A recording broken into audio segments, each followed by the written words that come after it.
Hi, ജിംബോസിന്റെ പുതിയൊരു വീഡിയോയിലേക്ക് എല്ലാവർക്കും സ്വാഗതം.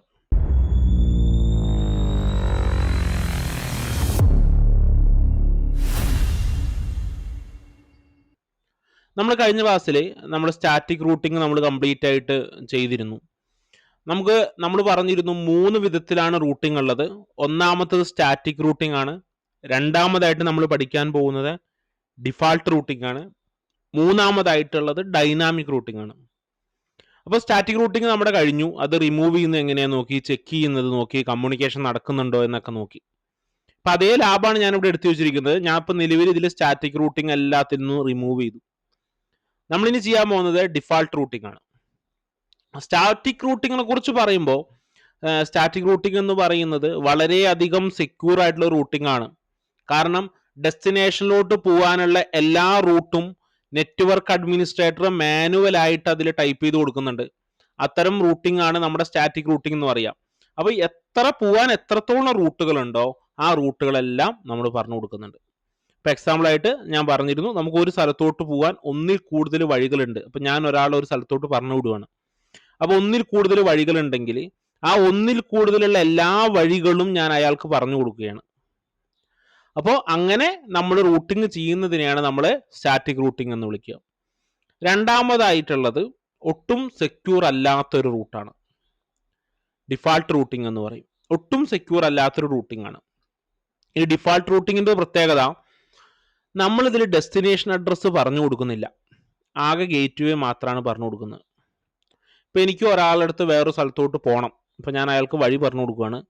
നീ ഇവിടുന്ന് നേരെ പോയിട്ട് ലെഫ്റ്റ് കാണുമ്പോൾ ലെഫ്റ്റിലോട്ട് അങ്ങ് പോയാൽ മതി, ലെഫ്റ്റ് തിരിഞ്ഞങ്ങ് പോയാൽ മതി എന്ന് പറഞ്ഞു കൊടുക്കുകയാണ്. അപ്പൊ ലെഫ്റ്റ് തിരിഞ്ഞു പോയി കഴിഞ്ഞാൽ അയാൾക്ക് ചിലപ്പോൾ നമ്മുടെ ഡെസ്റ്റിനേഷൻ അല്ലാതെ മറ്റു പല സ്ഥലങ്ങളിലോട്ടും പോകാൻ കഴിയുമായിരിക്കും. അങ്ങോട്ടൊക്കെ അയാൾക്ക് പോകാൻ സഞ്ചരിക്കും. അപ്പോൾ നമ്മൾ കൃത്യമായിട്ട് എങ്ങോട്ടാണ് പോകേണ്ടത് എന്ന് നമ്മളൊരു റൂട്ടറിന് പറഞ്ഞു കൊടുക്കുന്നില്ല എന്ന് വിചാരിക്കുക. അത്തരം റൂട്ടിങ്ങിനെയാണ് നമ്മൾ ഡിഫാൾട്ട് റൂട്ടിംഗ് എന്ന് വിളിക്കുക. ഒട്ടും സെക്യൂർ അല്ല ഡിഫാൾട്ട് റൂട്ടിംഗ്, പക്ഷെ ടേബിൾ വളരെ സിമ്പിളാണ്. ഇപ്പോൾ ഒന്നാമത്തെ റൂട്ടിൽ പോവാം.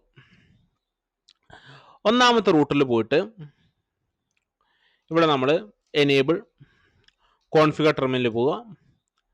IP റൂട്ട് നടിക്കുക. IP റൂട്ട് ഡെസ്റ്റിനേഷൻ പറഞ്ഞു കൊടുക്കുന്നില്ല, അതുകൊണ്ട് നമ്മൾ ഡെസ്റ്റിനേഷൻ്റെ അവിടെ 0000 കൊടുത്തു. ഗേറ്റ് വേയും പറഞ്ഞു കൊടുക്കും, ഗേറ്റ് വേയും പോട്ടെ, സബ്നെറ്റ് മാസ്കും പറഞ്ഞു കൊടുക്കുന്നില്ല, അത് 0 കൊടുത്തു. നമ്മൾ ആകെ പറഞ്ഞു കൊടുക്കുന്നത് ഗേറ്റ് വേ മാത്രമാണ്. ഈ റൂട്ടിന് 2 ഗേറ്റ് വേ ഉണ്ട്. ഒന്ന് 192, 168, 42, 10, 2. ഈ ഗേറ്റ് വേ മാത്രം പറഞ്ഞു കൊടുക്കുകയാണ്. 192, 168, 10, 2, 1. രണ്ടാമത്തെ ടേബിൾ ഏതാണ്? IP route 0000, gate subnet mask 0, 192, 168, 42. അപ്പോൾ ഇതെങ്ങനെയാണെന്ന് വെച്ച് കഴിഞ്ഞാൽ, ഇപ്പോൾ ആ റൂട്ടർ 1ൽ നിന്ന് വരുന്ന പാക്കറ്റ്, അപ്പോൾ റൂട്ടർ നോക്കുമ്പോൾ അതിൻ്റെ സ്വന്തം നെറ്റ്വർക്ക് അല്ല. റൂട്ടർ നേരെ എന്ത് ചെയ്യും? അതിൻ്റെ ഗേറ്റ് വേയിലോട്ട് ഈ പാക്കറ്റിനെ അയച്ചു വിടും.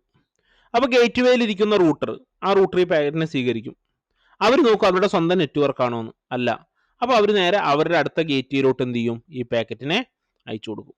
അങ്ങനെ ഓരോ റൂട്ടറും അവരുടെ കയ്യിലിരിക്കുന്ന നെറ്റ്വർക്കുമായിട്ട് വന്നിരിക്കുന്ന ഇത് മാച്ച് ആവുന്നുണ്ടോ നോക്കിയിട്ട് ഈ ടേബിൾ ഇങ്ങനെ അയച്ചു കൊടുക്കും. അത്തരം റൂട്ടിങ്ങിനെയാണ് ശരിക്കും നമ്മൾ ഡിഫാൾട്ട് റൂട്ടിംഗ് എന്ന് വിളിക്കുക. ഇപ്പോൾ 2 നോക്കി, 2 ടേബിൾ, ആകെ 2 ടേബിളേ വരുന്നുള്ളൂ. കാരണം ആകെ നമ്മൾ പറഞ്ഞു കൊടുക്കുന്ന 2 ഗേറ്റ് വേ മാത്രമേ ഉള്ളൂ. സേവ് ചെയ്തു. ഇനി അടുത്ത റൂട്ടിൽ പോവാം. അടുത്ത റൂട്ടറിലും ആകെ 2 ടേബിളാണ് വരിക. അപ്പോൾ ഇതിൽ ഈ റൂട്ടറിന് 10.1 എന്ന് പറയുന്നതും പിന്നെ 20.2 ആണ്. അപ്പോൾ നമ്മൾ അത് രണ്ടും കൊടുക്കുക. Enable configure terminal IP route. Destination കൊടുക്കുന്നില്ല, സബ്നെറ്റ് മാസ്ക് കൊടുക്കുന്നില്ല, ആകെ കൊടുക്കുന്നത് ഒരു ഗേറ്റ് വേ കൊടുത്തു. 10.1 ഒരു ഗേറ്റ് വേ. രണ്ടാമത്തെ ഒരു ഗേറ്റ് വേ എന്താണ്? രണ്ടാമത്തെ ഗേറ്റ് വേ IP റൂട്ട് 0000, അതും കൊടുത്തു, സബ്നെറ്റ് മാസ്കും കൊടുത്തു. 192, 168, 20.2 സേവ് ചെയ്തു. അടുത്ത റൂട്ടറിൽ പോവാം. ഈ റൂട്ടറിൻ്റെ 2 ഗേറ്റ്, ഒന്ന് 20.1 പിന്നെ ഒന്ന് 30.1 ആണ്. Enable configure terminal IP route 192 168 30 അടുത്തത് IP റൂട്ട്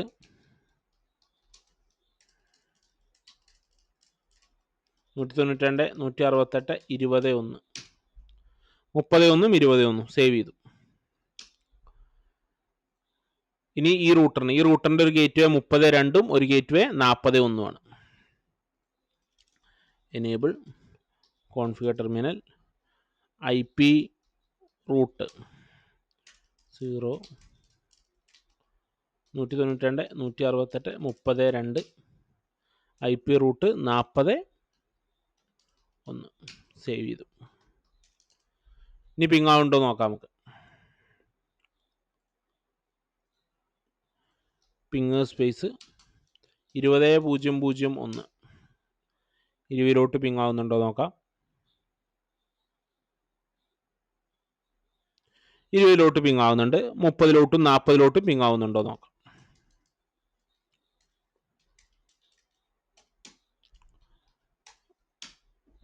പിങ് ആവുന്നുണ്ടോ നോക്കാം.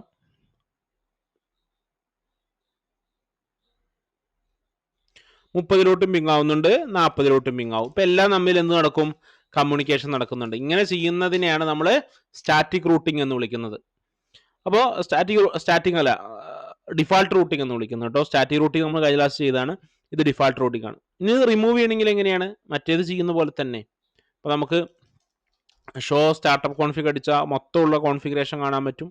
അതിലത് നമ്മുടെ 2 ടേബിൾ പോണു. അതിന് മുമ്പിൽ തൊട്ട് മുമ്പിൽ എന്ത് ചേർത്തടിച്ചാൽ മതി? നോ IP റൂട്ട് എന്ന് പറഞ്ഞ് അടിച്ചാൽ മതി. Configure terminal no IP root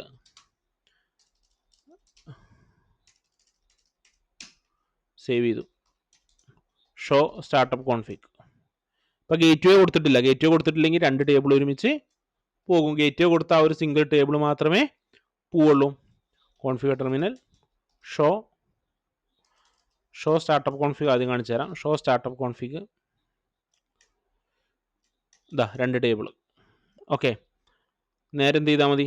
configure terminal പോവുക, നോ IP റൂട്ട് നടിക്കുക, സേവ് ചെയ്യുക. ഇങ്ങനെ എല്ലാത്തിനും റൂട്ടിങ് കളഞ്ഞു കഴിഞ്ഞാൽ ഇവർ തമ്മിൽ എന്ത് ചെയ്യില്ല? കമ്മ്യൂണിക്കേറ്റ് ചെയ്യില്ല. ഇങ്ങനെ ചെയ്യുന്നതിനെയാണ് നമ്മൾ ഡിഫാൾട്ട് റൂട്ടിംഗ് എന്ന് വിളിക്കുക. അപ്പോൾ 2 റൂട്ടിംഗ് കഴിഞ്ഞു, സ്റ്റാറ്റിക്കും കഴിഞ്ഞു, ഡിഫാൾട്ടും കഴിഞ്ഞു. നമുക്ക് ഡീറ്റെയിൽ ആയിട്ട് പഠിക്കാനുള്ളത് ഡൈനാമിക് റൂട്ടിങ്ങിനെ കുറിച്ചാണ്. നമ്മുടെ ഓഫീസുകളിലും എല്ലായിടത്തും ചെയ്യുന്നത് ഡൈനാമിക് റൂട്ടിംഗ് ആയിരിക്കും. അപ്പോൾ ഡൈനാമിക് റൂട്ടിംഗ് ക്ലിയർ ആയിട്ട് നിങ്ങൾ അറിഞ്ഞു വെക്കുക. അപ്പോൾ ഇതുവരെ ഉള്ള വീഡിയോസുകൾ നമ്മൾ സ്വിച്ചിനെ കുറിച്ച് പറഞ്ഞു, VLANനെ കുറിച്ച് പറഞ്ഞിട്ടുണ്ടായിരുന്നു, ഡിഫാൾട്ട് റൂട്ടിംഗ്, ഡൈനാമിക് റൂട്ടിങ്ങിനെ കുറിച്ച് പറയാൻ പോകുള്ളൂ, സ്റ്റാറ്റിക് റൂട്ടിങ്ങിനെ കുറിച്ച് പറഞ്ഞിരുന്നു, നെറ്റ്വർക്കിൻ്റെ ബേസിക് കൺസെപ്റ്റുകൾ പറഞ്ഞിരുന്നു. അപ്പോൾ നമ്മുടെ പ്ലേലിസ്റ്റിൽ വീഡിയോസുകൾ നിങ്ങൾ കറക്റ്റായിട്ട് ഫോളോ ചെയ്ത് വരിക. ഒരു ക്ലാസ്സുകൾ മിസ്സാക്കാതെ കറക്റ്റായിട്ട് ഫോളോ ചെയ്ത് വരിക. ഇനി സബ്സ്ക്രൈബ് ചെയ്യാൻ ആരെങ്കിലും ഉണ്ടെങ്കിൽ ഒന്ന് സബ്സ്ക്രൈബ് ചെയ്ത് സപ്പോർട്ട് ചെയ്യുക. നമുക്ക് നാളത്തെ ക്ലാസ്സിൽ നമുക്ക് ഡിഫാൾട്ട് റൂട്ടിങ്ങും കഴിഞ്ഞു, സ്റ്റാറ്റിക്കും കഴിഞ്ഞതുകൊണ്ട് നമുക്ക് ഡൈനാമിക് റൂട്ടിങ്ങിനെ കുറിച്ച് പഠിക്കാം. ഓക്കെ, അപ്പോൾ അടുത്ത വീഡിയോയിൽ കാണാം.